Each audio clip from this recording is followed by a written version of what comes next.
Hour number 3. Tonight we're going to go to England this hour, and very grateful for a gentleman who has written a very interesting book to have either stayed up real late or gotten up real early over there. It must be 4 a.m. or something like that. Konrad Kulczyk. I believe I've gotten that pronounced correctly. Kulczyk. We'll find out. Are you there, Konrad? Yes, I'm here. Good evening, Jeff. Good evening, everybody. Good evening. And did I pronounce it Kulczyk right? Yes, perfect. Well, first I thank you for the opportunity to talk about my book.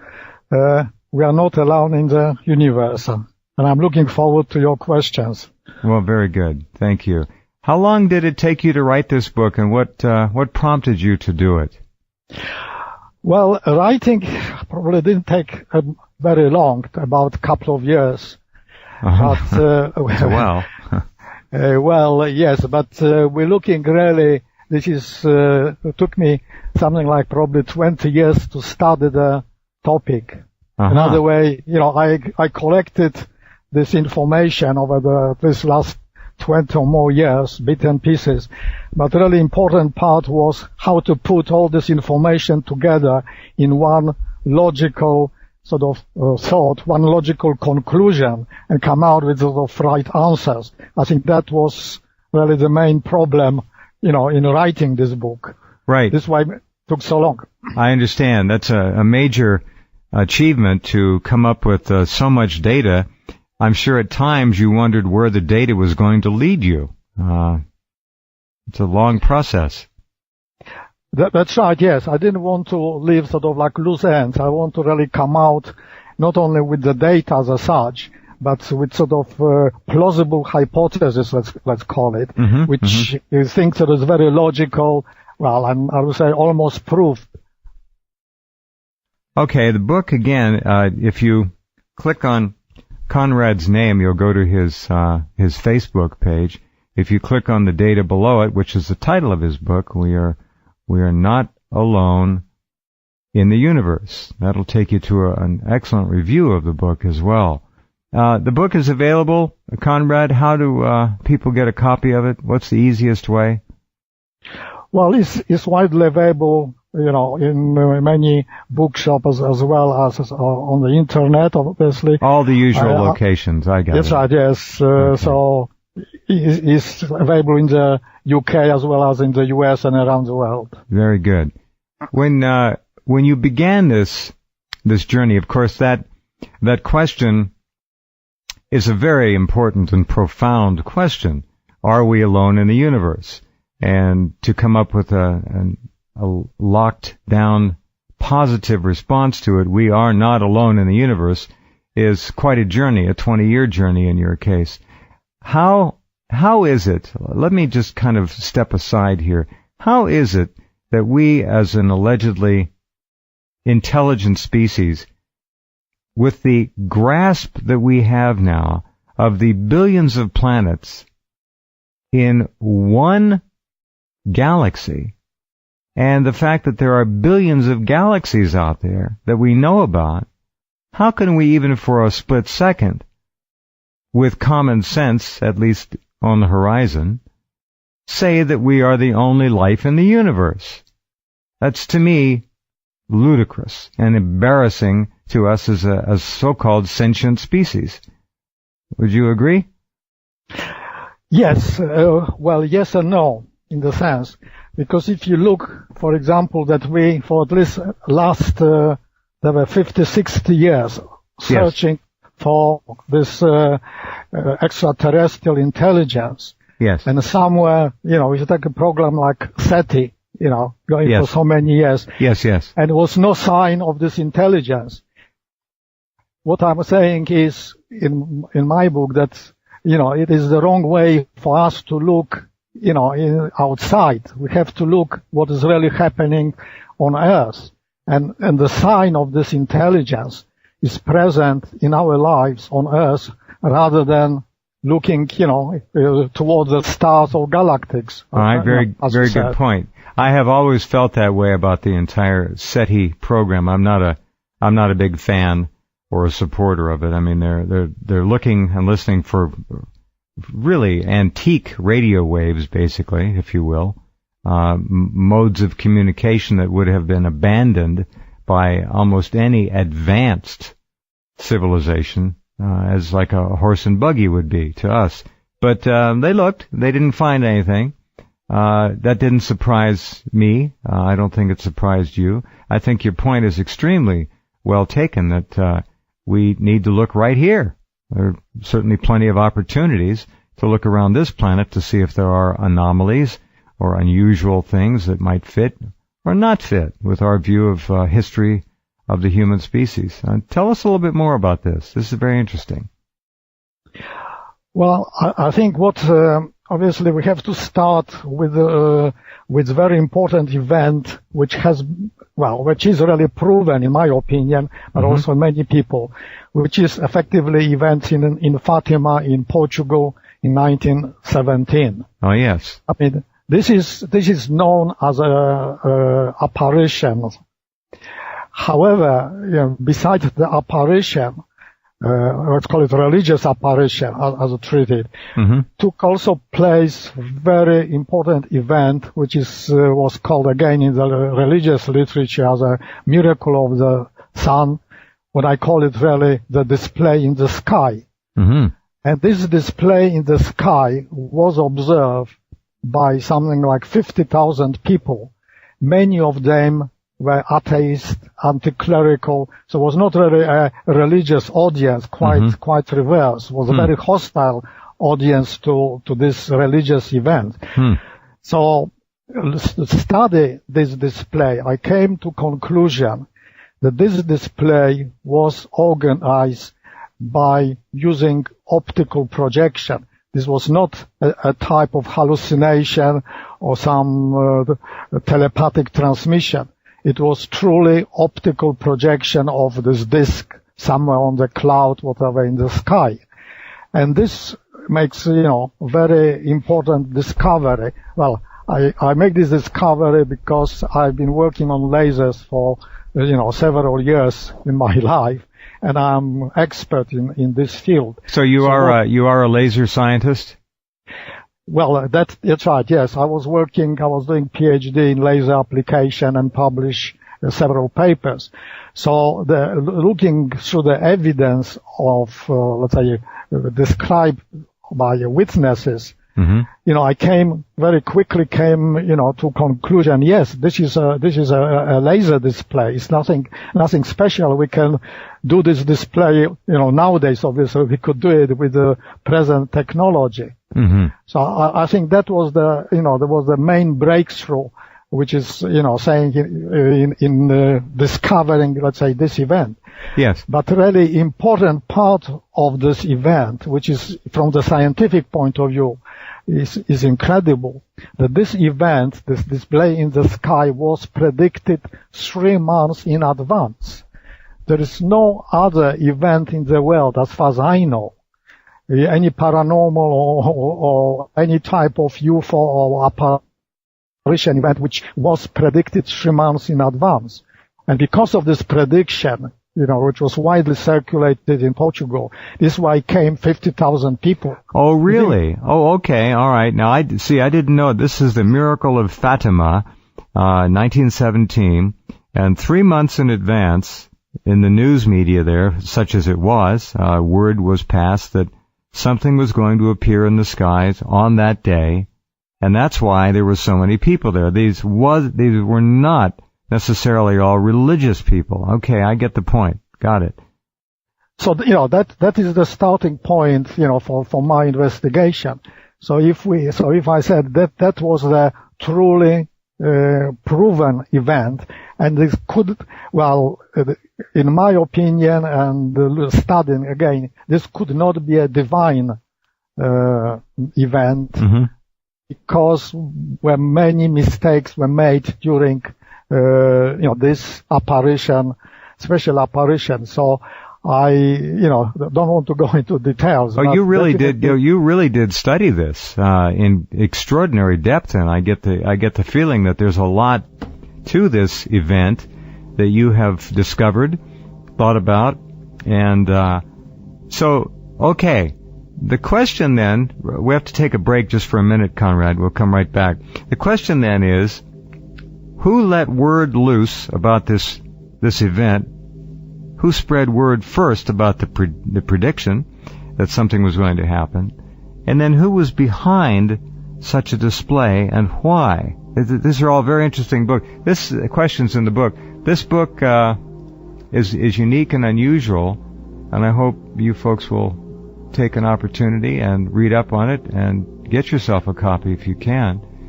Konrad Kulczyk is the author. We Are Not Alone in the Universe is the name of the book, and we will be right back.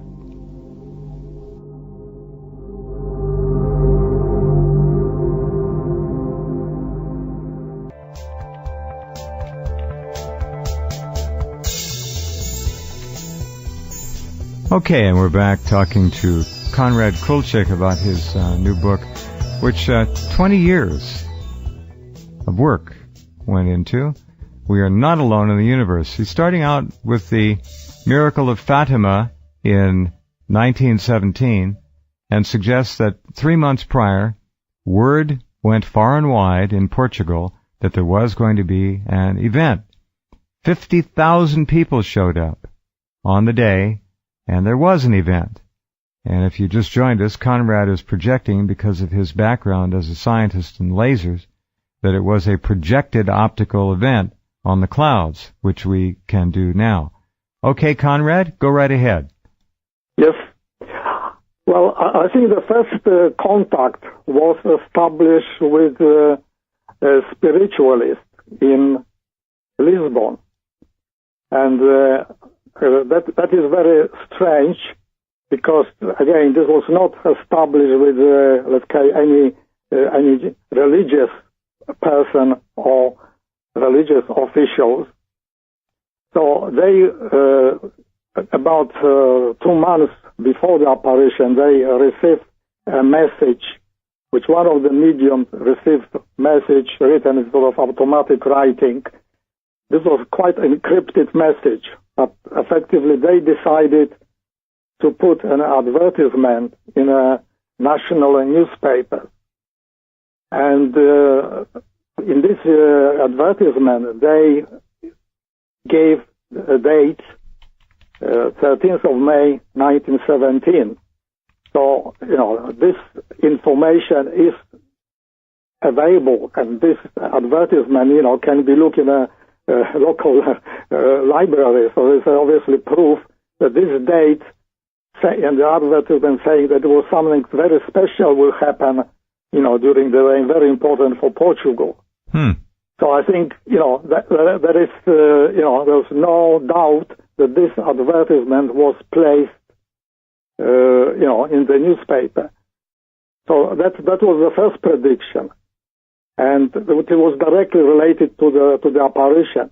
The prediction related to the display in the sky was given by one of the children, Lucia, who effectively said 3 months before that will be some indication. Basically what she asked is that, she wants proof that this apparition are really true. They are not really, figment of the imagination. So this was, this is interesting. This is Sister Lucia said this 3 months before, apparently after the newspaper advertisement appeared. She made that statement? That's right, yes. The first newspapers appeared sometimes in March. So it's about 2 months before the apparition. Okay. And she described,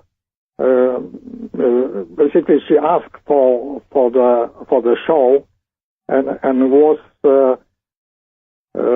in July. She said that there will be this a special show. Was not really specified what exactly will happen, but a special show will happen, to prove that, there is a special event taking place. Okay, I'm a little bit confused on the order of the events. First came the newspaper publication, and then Sister Lucia's statements after? That's right, yes. What I'm saying is 2 months. Apparition started on the 13th of May 1917. Yes. And about in March appeared first advertisement in the local newspaper. Okay. So that is simply talking about this advertisement was placed by spiritualists. So people really not involved at all with the apparition. Okay. However, apparitions started taking place from 13th of May, and after this every month on the 13th of each month. And in July, Lucia announced there will be a special event on the 13th of October. Okay. So that was basically that was the event that happened. All right. Now, 50,000 people saw this. You've obviously read a lot of descriptions about it. For our listeners, what did they see? A disc-shaped object, and for how long did they see it? Well, what they saw there was a disc which was in the position where the sun was, and another way. This was roughly about the noon. So it was exactly the sun. Therefore, they came as a miracle of the sun. So the disk was sort of similar size to sun. However, was not very bright. Was sort of like silvery matte colors. But also after this was changing colors from sort of red, orange, yellow, whatever, to also was changing, was rotating. So you could see that was sort of whirling with spinning sort of like flames. It could be similar to the fireworks displayed, like a Catherine wheel, for example. Yeah, they call it also a pinwheel. That's right. Yeah, okay, so a spinning disc, changing colors, something not as bright as the sun, in the sky on a cloud. Now, that's a very ambitious thing to project in advance without knowing what the weather's going to be like. And there were clouds there. Well, as a matter of fact, the weather was terrible because it was raining basically all night and morning. So people which were in the fields were basically soaked through. So yeah, but I'm talking about... But you imagine the worst possible weather could happen. But they managed, that is interesting part, that's right, you focus on very interesting part, because in spite of this rain and heavy clouds, somewhere, when there came time of the apparition, the weather improved, magically improved. And also such a way they could, display the disc. But what people noticed that, for example, their clothes was dry after the display. So what really means is that they use something like infrared radiation to disperse clouds. So it has to be quite a large power. So some people in the path of the radiation were totally dried, other people not. So that is again indication that it was obviously optical display were being prepared that way. I understand. Okay, well, the idea of infrared heating, drying some of the people is fascinating. This is quite an event. Hold on, if you will. We have to pause just again for a couple of minutes, Konrad, and we'll come right back.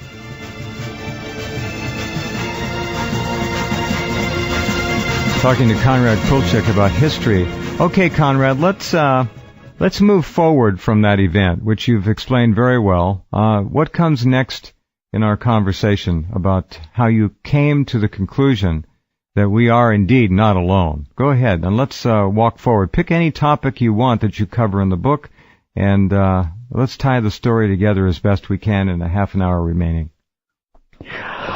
Well, they are, obviously, I was looking for very special events, very mysterious events in our history.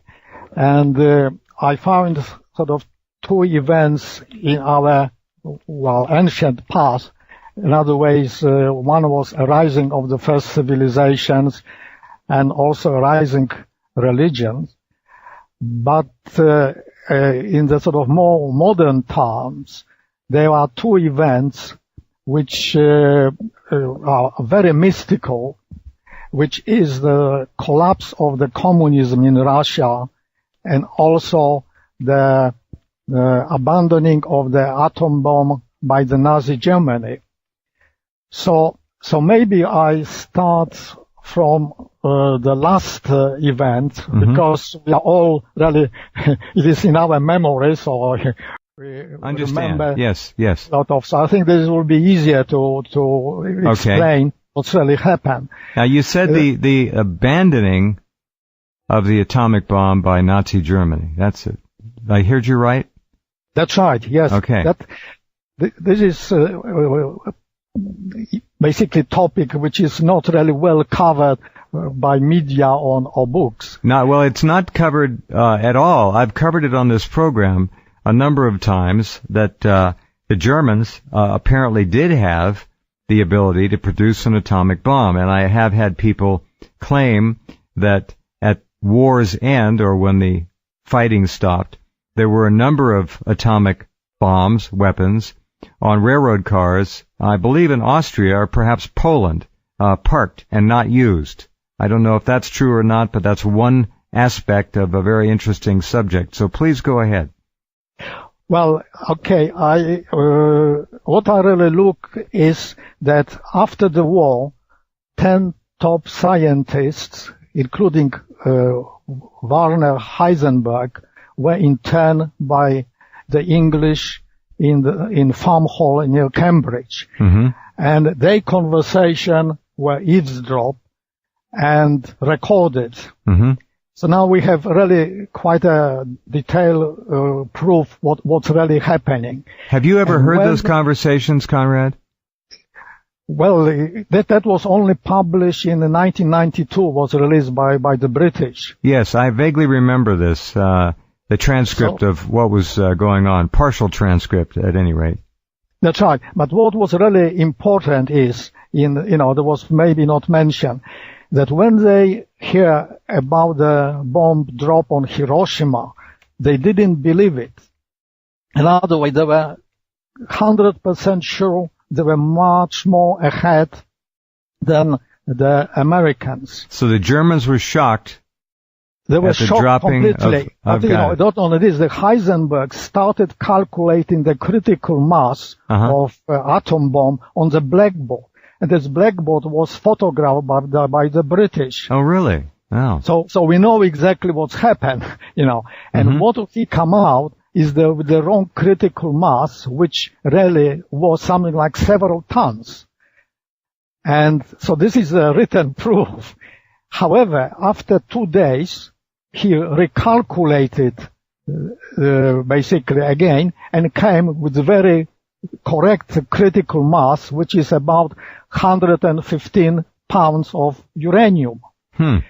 So what's coming again from conversation and also from others, his colleagues, that he made the same mistakes in 1942, that when he calculated the critical mass, he arrived in this about 4 tons of uranium. For one bomb. For one bomb, yes. So this is just impossible, to have 4 tons of you're talking about enriched uranium. Correct. I got it. I understand. Okay. And also there is no rockets or aircraft. No delivery capability. Bomb. Yeah. That's right. So this is why the Germans basically abandoned the bomb and simply continue nuclear reactors work. So, okay, hold on, please. So in 1942, a grievous miscalculation was made, causing the Germans to decide that the size of the bomb would make it really infeasible for warfare use, because it was too big to deliver. That's right. However, it's not only grievous, but it was stupid. Sorry, now I have to use this word. That's okay. But the mistake was so stupid that at this moment a college student, as a matter of fact, I was checking this with my colleagues, not familiar with nuclear physics, and they immediately pick up, the mistake. And also the fact that Heisenberg recalculated this critical mass without any access to any library, to any documents, to any whatever work, because, they were in prison. It means that he knew, he understood the mechanism. I mean, Heisenberg is probably the best physicist in the world. It's probably, I call it even better physicist than Einstein. So saying this, that he make mistake is a childish. I mean, his official explanation to save his face was that he tried to basically, he sabotage. Well, we could probably, I don't know right. So are people suggesting he tried to sabotage the bomb? Okay. Is there any evidence to support the contention that he intentionally tried to sabotage the German bomb, or did he just make a mistake? I think that is why I focus on this, because yes, obviously he officially stated that he sabotaged, and obviously there is no proof of it. But there is a proof, because when he visited Bohr in Copenhagen, in 1941, I think he discussed this atom bomb and basically said, the atom bomb will change the result of the war. I mean, the war is basically, he was fully aware the bomb will decide about the war. And we have a report written by Bohr, but also we have a report by his colleague, which was released by the Russians, secret report, which stated that Heisenberg fully believed the atom bomb is possible, and believed really, and he wanted to make it. He was very patriotic. He wasn't Nazi, it's true, but he was very patriotic. But what I really put in a different way, Heisenberg was a scientist, and he wanted to be first in the world to use nuclear power. This was for him was not a, let's say, armament race. It was scientific race. I see. He wanted to put nuclear power to work to generate energy for the Reich, for Germany. Just use energy. So atom bomb would be a part of this usage, using the energy. Yeah. Now, you also mentioned, hold on. No. You also mentioned that Heisenberg met with Niels Bohr, B-O-H-R, one of the great physicists of the last century, Danish, I believe, in 1941, right. And they talked about the fact that whoever came up with the atomic bomb first would win the war, period. He knew how important it was. He knew it was something that could be done, but still, in 1942, he made a fatal mistake in calculations. That's right, yes. And my analysis was showing that he was too good physicist to make this mistake. Such a mistake, That is not acceptable, to me, because, as I say, a college student wouldn't make this mistake. So, and also he wanted to build the bomb. It's not true that he tried to sabotage the bomb. So if we look at this way, the only way explanation was that his mind was blocked somewhere during this process of calculation, and effectively came the wrong result. And this was confirmed by his colleague. which I don't remember at this moment name, but anyway, so is the second confirmation that he came with the wrong amount of uranium. Refined uranium, enriched uranium needed to make a bomb. This is a fascinating piece of history. And go ahead. Yes, no, I think it's, for me, it was fascinating because being a physicist, looking from the physicist point of view, I find it just incredible story. But, we have to look this way, that this one mistake saved the world. Because, it doesn't take much imagination to realize that if the Germans have atom bomb even in 43 or 44 even, they would win the war. And they would give this bomb to Japanese. So obviously, U.S. would find herself in a very difficult situation. Well, who wouldn't have found themselves in a difficult situation were the Wall Street bankers who financed both the Axis and the Allies. They won. Yes, I'm sure about this. It's true. But what is really important, again, in my approach is that Nazi Germany was not just another totalitarian or dictatorial government. It was a new totalitarian system which was changing human being. The system which was based on brainwashing of people, a system which really was reducing human consciousness. So what the humankind developed over, let's say, 5,000 years, sort of going towards higher level of consciousness and intelligence, this would bring everything to stop. So we would really return to the barbarian times, talking about 5,000 years ago. And this is why was the purpose of this intervention, effectively to save humankind. It was not just another war to be won. Because if the Germans won the war, they would have the world domination, but not only physical, there would be a domination of mental. They would remove religion. I mean, now we know that, for example, Hess, and there was a British again published this, that Hess disclosed that Hitler had plans to remove Christianity. Obviously, he played very safe during the war.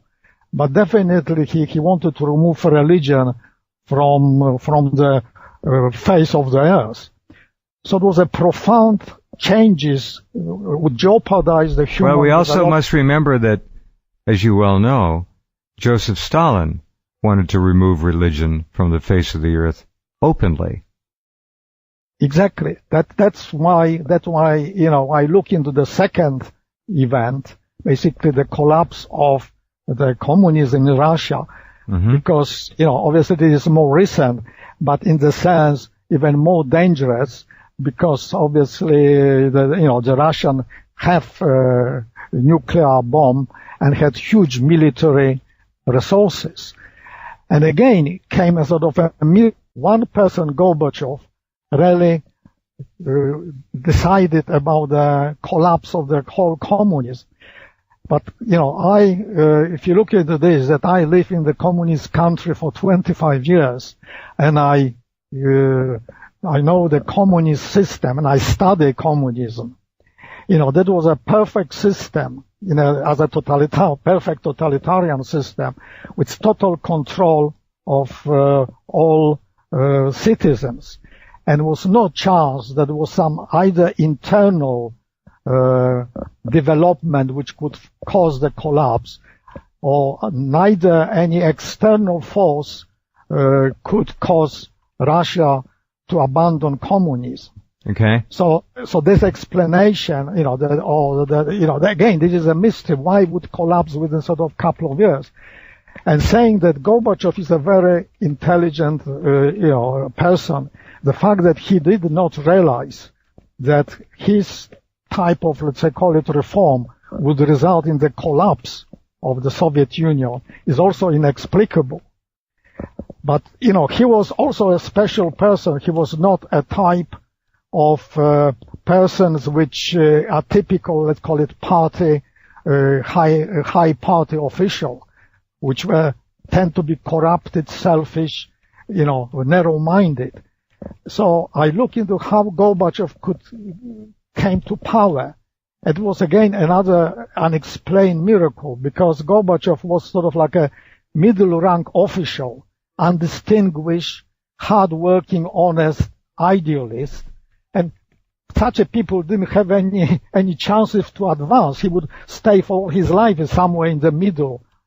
And if something happened, miracle, he comes to the top because he was promoted by, again, another idealist, which was Andropov, with somebody who tried to change Russia, change the communism. Yes. So again, we have to look that, we're looking only that one person, an extraterrestrial can influence one person. They cannot influence, thousands or millions of people. Especially sort of people, let's say, like hard Nazis or hard communists. Okay. But, they're looking for somebody with open mind, intellectual, sensitive person somewhere. Mm-hmm. And therefore, this Gorbachev was just ideal person, to change the course of history. Because the main things which he didn't do it, he decided not to use army against his citizens. And it was the one important decision. If the army was not used, the collapse of the Soviet Union was practically guaranteed. And this is why I find it that the only, again, explanation is that extraterrestrial beings had to intervene in the affair, because, again, the same like Nazi, Russia was a serious threat to human civilization, to development of human consciousness, to our progress in the world. And their aim was to, obviously, as we know, introduce communism in the whole world. That was their policy. Okay, I got it. Very good. So your theory is that ET intervention or ET presence need only be made known to one or two people to change the world in many ways.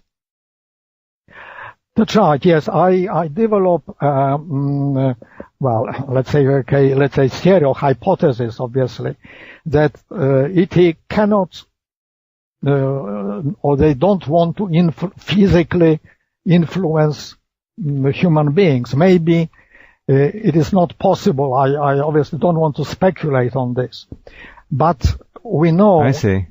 Starting from Fatima, mm-hmm. which is again the starting point, that they can influence minds of people. Another way is enough to influence, to pass information to human being. And again, this information doesn't have to come as a religious experience. I understand. Yeah. Another way, it also doesn't have to be given necessarily face to face. No, exactly. That could come. Yeah, well, I mean, we can assume that even nowadays, they exist telepathy, and this is of course, well yes, proven yes. with certain people, not maybe everybody. Right. And therefore, my hypothesis is that it was there is a communication. We're talking about the ET, which is a much higher civilization. Mm-hmm. I mean, much higher. I'm talking about sort of like 1 million years advance, mm-hmm. not as similar to ours. Mm-hmm. So that they can perform this. Very easy for them to project thoughts into our minds if they wanted to. That's what you're suggesting. Very easy. If you take in Fatima, for example, the secrets in Fatima, mm-hmm. they were projected directly in the children's minds. Mm-hmm. And again, because, they were talking about the, mm-hmm. street children, mm-hmm. and they gave description that there was individual projection to each mind. So I don't think it's much doubt that they are able to project. Right. Why not? I mean, it makes perfect sense to me. I mean, you got that much of an advance 1,000,000 years, even 100,000 years, maybe 50,000 years is all it takes. Who knows? Exactly. That's right. Yes, we could probably reach the same level much sooner, than we think. We might do it, yes, in 100 years. Who knows? Science is now so fast. It's staggering. You are a physicist and a scientist, and you've approached this from a very unique perspective. The book clearly is full of a lot of fascinating history and details. You argue something that has a very compelling logic to it. It's common sense.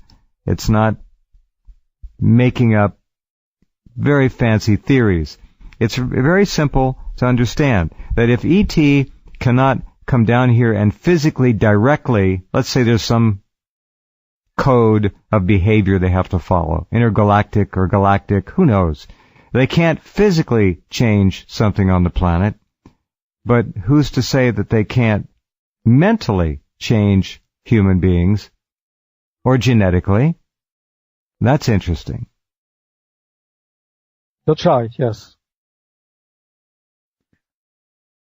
Okay, all right. What would you? I would like to add maybe just one thing only, that when we really look deeply into again events in Fatima, I would say that these events really could rewrite the human history.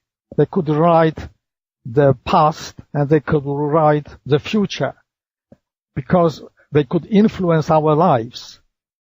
Because what we're looking is that Fatima, assuming intervention, okay, I mean, being scientist, I'm not saying that was 100%, but I'm saying it was 99%. Assuming this intervention, this would affect, obviously, our science. Because all the science and evolution and how we develop and history who have to be revised.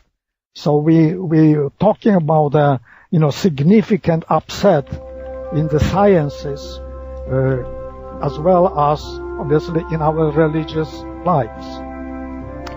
Very good. Okay. Well, Konrad, that's been a fascinating conversation, most especially about Heisenberg and Niels Bohr and what may have happened, and Heisenberg's fascination with using nuclear power for energy rather than weapons, although he certainly was trying to build the bomb.